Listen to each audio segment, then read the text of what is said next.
नमस्कार दोस्तों UGC NTA net का जो रजिस्ट्रेशन है वो शुरू हो चुका है और ये शुरू हुआ है 2 फरवरी 2021 से। एक महीने तक इसकी लगभग डेट है, यानी कि 3 मार्च से 2021 तक आप यहाँ पे अप्लाई कर पाएंगे। और यदि मैं सही करेक्शन के साथ आपको बताऊं तो 2 मार्च 2021 तक आप रजिस्ट्रेशन करवा सकते हैं और 3 मार्च 2021 रात के 12 बजे तक आप अपनी फीस, यदि आपकी ऑनलाइन फीस है तो आप उसको जमा करवा सकते हैं।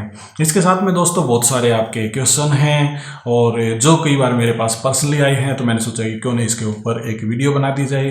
वो है कि रिजर्वेशन पॉलिसी क्या है जेआरएफ के अंदर, एज लिमिट्स के बारे में भी कुछ क्वेश्चन आ रहे हैं, तो इनके बारे में दोस्तों आज बात करेंगे कम्प्लीटली।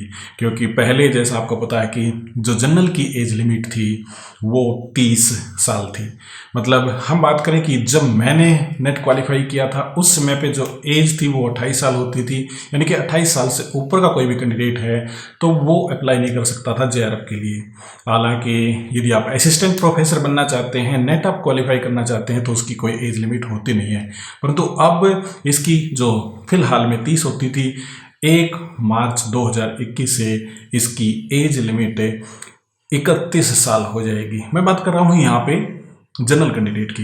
परंतु इसके साथ में यदि आप किसी कैटेगरी के अंदर आते हैं, यानी कि मेरा कहने का मतलब है यदि आप किसी रिजर्वेशन के अंदर आते हैं, तो आपकी एज लिमिट और भी बढ़ जाएगी। ये सारी बातें जो आपकी एज लिमिट्स के बारे में है, क्वालिफिकेशन के बारे में है और रजिस्ट्रेशन के बारे में, कब आपका एग्जाम शेड्यूल है उसके बारे में, और रिजर्वेशन पॉलिसी के बारे में कि यदि आप जेआरएफ करना चाहते हैं तो आपकी रिजर्वेशन पॉलिसी क्या है, कितने % में आप आएंगे, तो इन सब बातों को आज कंप्लीटली डिस्कस करेंगे। तो दोस्तों इसको पूरा जानने के लिए आप बने रहिए हमारे साथ।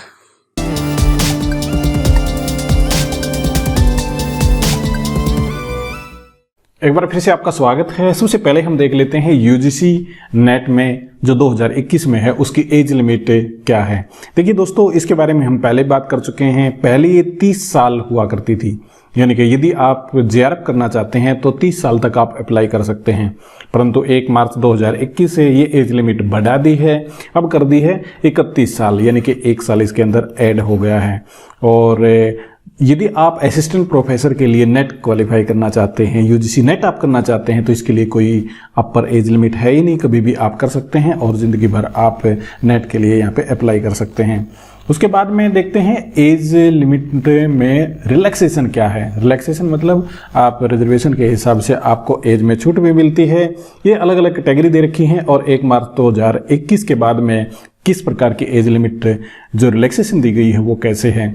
यदि आप बिलोंग करते हैं शेड्यूल कास्ट से, शेड्यूल ट्राइब से, या फिर ओबीसी अदर बैकवर्ड क्लास से, या फिर वीमेन, और इसके अंदर आते हैं पीडब्ल्यूडी जिसको पर्सन्स विद डिसेबिलिटीज कहते हैं, ट्रांसजेंडर, इनको 5 साल एक्सटेंशन मिलता है। मतलब क्या है कि पहले जैसे 30 साल हुआ करती थी तो 35 साल तक इनको छूट मिलती थी, अब जैसे 31 साल कर दी है तो ये 36 ईयर यहाँ पे हो गया है, यानी कि 36 साल तक, 36 ईयर तक ये जो कैटेगरी के अंदर पर्सन आते हैं, जैसे schedule caste, tribe, OBC, women और पीडब्ल्यूडी और ट्रांसजेंडर के अंदर, इनको 36 साल तक अब छूट मिलेगी।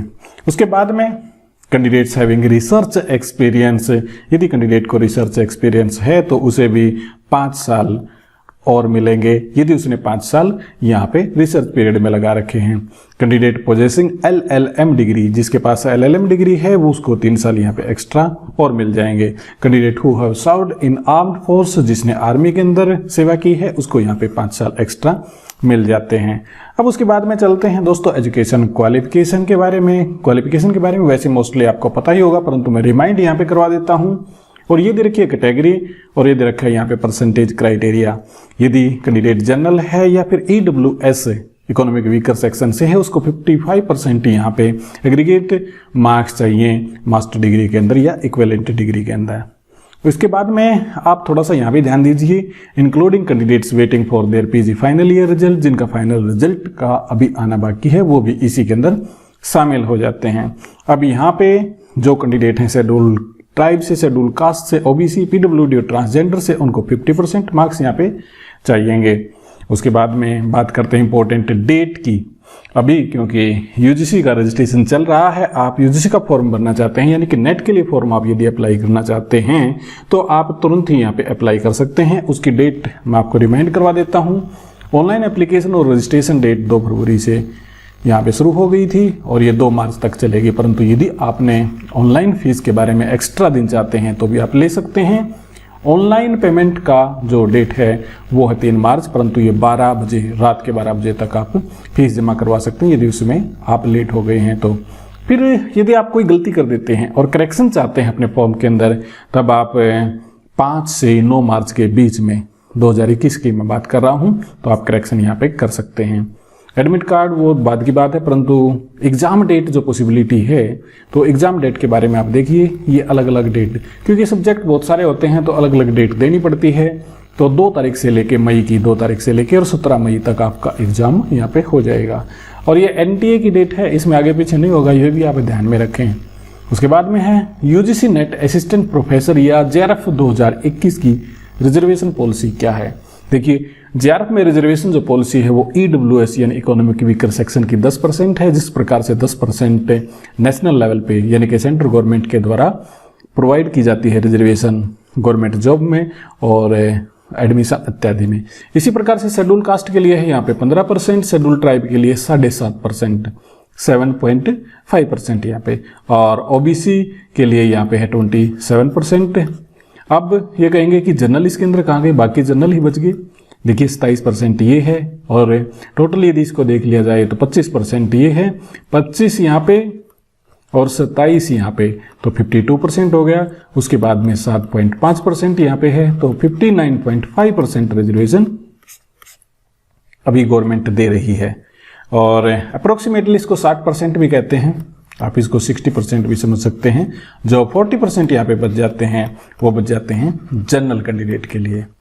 अब ये कहेंगे कि ये क्या चल रहा है, मतलब क्या 40% ही जनरल कैटेगरी के अंदर आते हैं, क्या लोग इसके अंदर, इस कैटेगरी के अंदर किस प्रकार का नुकसान है। देखिए, हाँ, मैं आपको बताऊंगा, जनरल कैटेगरी के अंदर नुकसान भी है, कुछ हद तक फायदा भी है। यदि रिजर्वेशन की बात करें, इनमें भी कई बार नुकसान हो जाता है, कई बार इसका फायदा भी हो जाता है, परंतु ये अलग अलग स्टेट लेवल पे इसका मैनिपुलेशन है ना, वो अलग अलग ढंग से किया जाता है।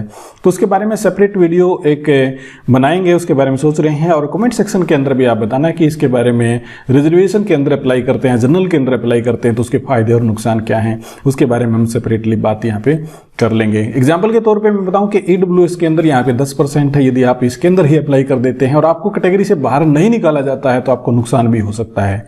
तो इस प्रकार की जो बातें हैं वो हम नेक्स्ट वीडियो में यहाँ पे करने की कोशिश करेंगे। दोस्तों, ये था कंप्लीट एनालिसिस जो आपके डेट्स के बारे में, रिजर्वेशन पॉलिसी के बारे में, एज लिमिट के बारे में, और कब तक आप रजिस्ट्रेशन करवा सकते हैं UGC नेट, जो आपका जून के अंदर होगा और दिसंबर के अंदर होगा 2021 में, उसके लिए बात मैं कर रहा था। दोस्तों, उम्मीद करता हूँ ये कंटेंट आपको पसंद आया होगा। हमारे वीडियो को शेयर कीजिएगा, लाइक कीजिएगा, इसी के साथ में हमारे चैनल को सब्सक्राइब जरूर कीजिएगा। बहुत बहुत आपका धन्यवाद।